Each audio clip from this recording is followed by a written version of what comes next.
Hello everyone. Today we are going to do market segmentation.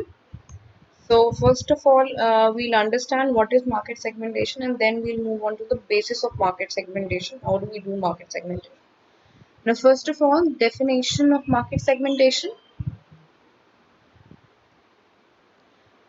Market segmentation क्या है? Market segmentation is the process of dividing a market of potential customer into groups or segment based on the different characteristics.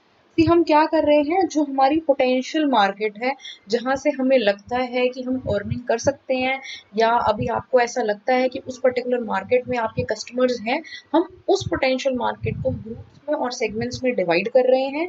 And the segments created are composed of consumers who will respond similarly to marketing strategies who share traits such as similar interest, needs or locations. See, जब हम market segmentation करते हैं तो हमने उनको groups में तो divide किया ही हुआ है, बट हम उससे रिलेटेड जो मार्केटिंग स्ट्रैटेजीज हैं वो भी उन पे अप्लाई करते हैं. और उस समय जब हम मार्केटिंग स्ट्रैटेजीज अप्लाई कर रहे हैं तो उनका इंटरेस्ट, नीड और जो उनकी लोकेशन है उसको ध्यान में रखते हुए हमें कोई भी मार्केटिंग स्ट्रैटेजी बनानी चाहिए.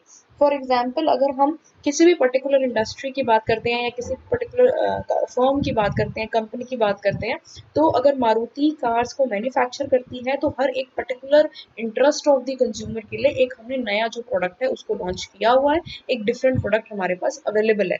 तो हम मार्केट को सेगमेंट कर रहे हैं, हम मार्केट को डिवाइड कर रहे हैं ग्रुप्स में, उनके इंटरेस्ट, उनकी नीड्स और उसके लोकेशन के बेसिस. राइट नाउ अब हम मार्केट सेगमेंटेशन की बात करते हैं. We are dividing market, right. तो जब हम मार्केट को डिवाइड कर रहे हैं या जो अपने पोटेंशियल कस्टमर्स हैं उनको डिवाइड कर रहे हैं, तो उसको हम कितने बेसिस पे डिवाइड कर सकते हैं? हमने उसके 4 बेसिस आइडेंटिफाई किए हैं.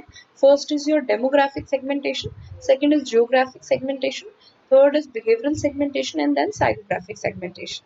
Now we will discuss one by one.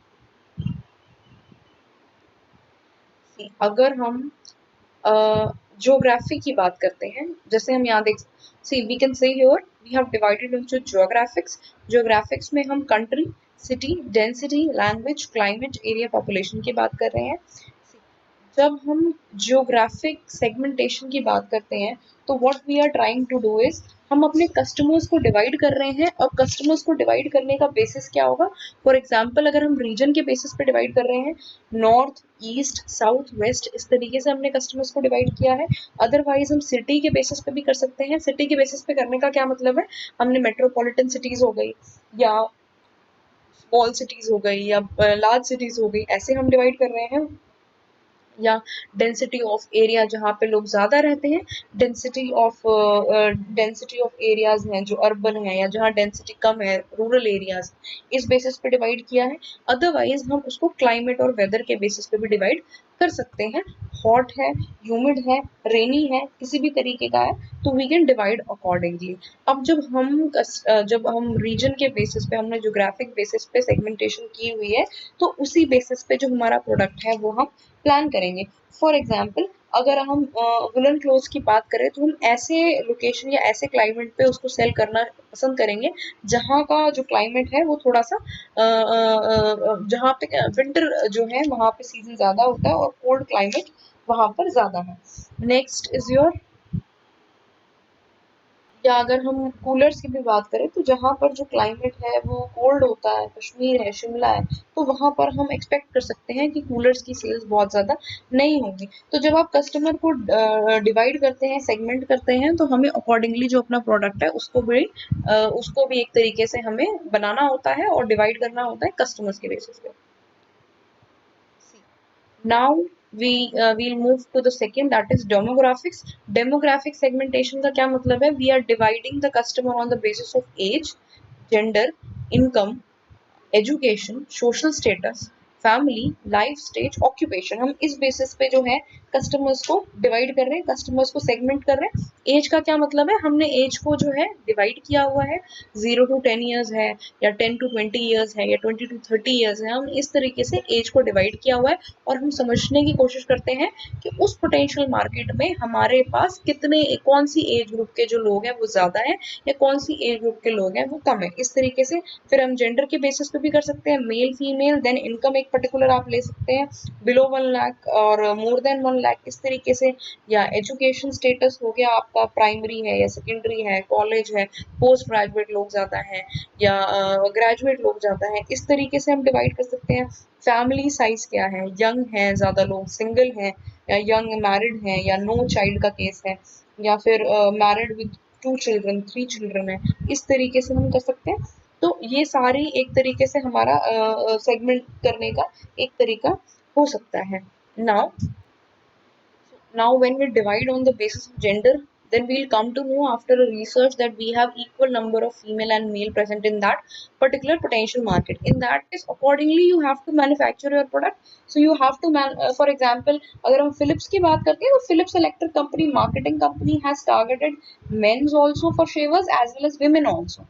So for women we have cosmetic products by Lakme, but for men also we have their useful products related to their gender. तो ये सारी चीजें हमें तब पता चलता है कब हमें मैन्युफैक्चर करनी है, when we decide to search about demographics, किस तरीके के डेमोग्राफिक्स के अंदर we are actually producing the products. So if we have more elders, in that case you can go for hair weaving, hair dyes, and or other kind of age group is present, in that case you can go for trendy clothes also.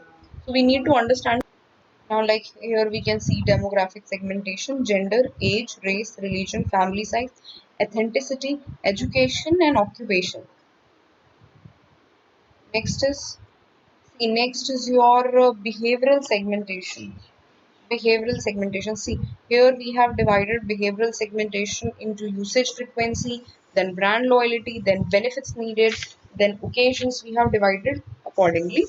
अगर हम यहाँ पे भी if we see this diagram also, behavioral में अगर हम देखते हैं benefit sort, purchase basis, usage, intent, then occasion, buyer stage, user status, life cycle, engagement, ये सारी ही तरीके से हम behavioral segmentation कर सकते हैं। फॉर एग्जाम्पल अगर हम ओकेजन की बात करें तो जो पर्सन है या कंज्यूमर है कौन से ओकेजन में ज़्यादा परचेज करना पसंद करता है, लाइक वो रेगुलर ओकेजन है या कुछ स्पेशल ओकेजन में ही प्रोडक्ट को परचेज करता है। इस तरीके से हम जो है मार्केट को डिवाइड कर सकते हैं। या यूसेज रेट की बात करें तो हैवी हैवी यूज़र है या मीडियम यूज़र है या लाइट यूज़र है, इस तरीके से भी हम डिवाइड कर सकते हैं। So if we talk about occasions or usage frequency, so many companies have identified this behavioral segmentation, and accordingly we are working on the proposal of launching any product. For example, if we talk about Cadbury, it is promoting itself for festive occasions as well. If we see the trend, they were basically promoting the product for child group, for another age group, but as they have studied the behavioral segmentation, they found that it can be promoted for festival occasion also. Or rather, if you talk about ICICI, it is also promoting itself in auspicious occasion.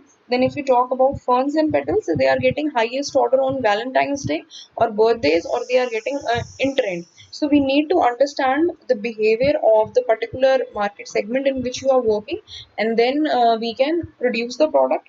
Or if you talk about Archie's also, they have also made a segment wherein people like to greet, or wherein people like to gift the products to their loved ones. So we need to understand the behavioral segmentation also.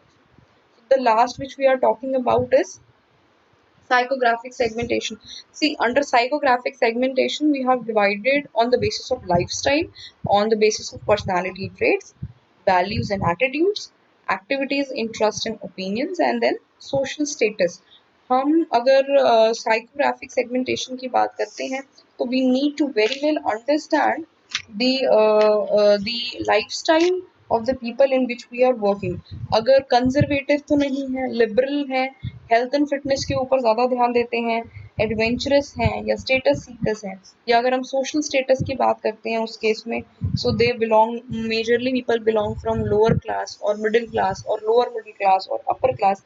So we need to understand this thing also. Or if we talk about personality also, what kind of people we can found more in our potential market. Are they extroverts, introverts, or they are aggressive? So we need to understand this thing also. For example, if companies have understood this thing, और उसके according उन्होंने जो है बहुत सारी चीज़ों पे काम किया है। फॉर एग्जांपल हम केलॉग्स की बात करते हैं, तो केलॉग्स ने जब फर्स्ट ऑफ ऑल मार्केट में एंटर करने की कोशिश की, तो उसने जो हमारा इंडियन ब्रेकफास्ट है, they try to substitute our Indian breakfast, as आपको इंडियन ब्रेकफास्ट में केलॉग्स जो है उसको खाना चाहिए। Although Kellogg's was not at all successful in the strategy, and the further came कि हम as a weight loss strategy use करके उसके बाद Kellogg's को दोबारा से हम launch करेंगे। So they have understood the psychographic segmentation। या अगर हम L'Oreal को की बात करें, L'Oreal says you worth it, or if we talk about Hallmark, they say you care to send the best because your people deserves the best, so you should give the things which are having hallmark in them, right? So we need to understand psychographic segmentation, उसके बाद ही हम एक better जो है customer को produce करके जो product है उसको बेटर प्रोडक्ट। या अगर हम बजाज की बात करते हैं, तो they have also came up with हमारा Bajaj, so to increase the patriotism in the customers। So this would have helped us by studying this psychographic segmentation. This is it. In the next lecture we'll do market segmentation part 2.